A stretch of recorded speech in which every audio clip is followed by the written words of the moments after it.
I'll just give you something to look at while I'm talking. This will be a very short video.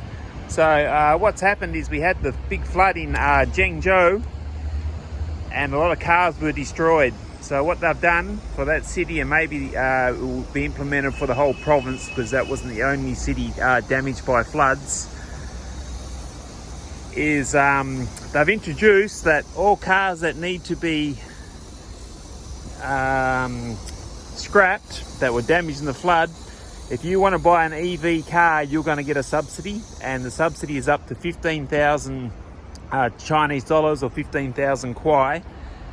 And also it waives all your licensing fees and all your paperwork and everything like that. So what they're basically doing is giving an incentive for the people to buy a EV car. That's actually quite a nice XPENG there. Sorry, not XPENG, NIO. NIO drivers would hate I reference that. And another thing I've noticed is this is BYD here.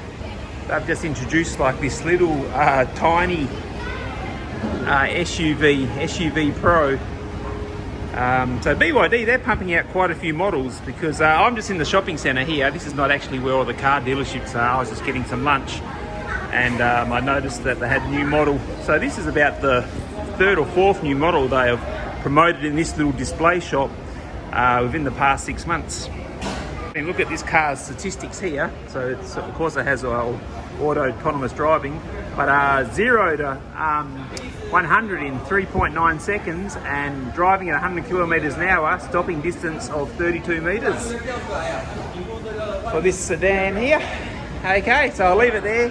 The only one other thing to have actually changed is there's a new share ride company introduced all over China. It's called T3 and they're a little bit like Didi. So I'm not sure if you know Didi and Taotao.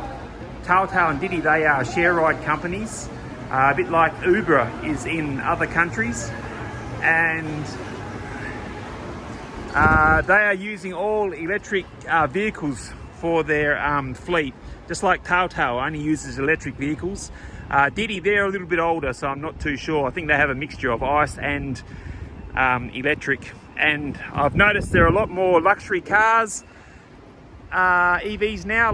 Seeing a lot of Mercedes and Porsche EVs getting around, and there's definitely an increase in Tesla and the Chinese brands. So there you go. So if I find anything interesting, I'll make another video. If not, I won't make them so often.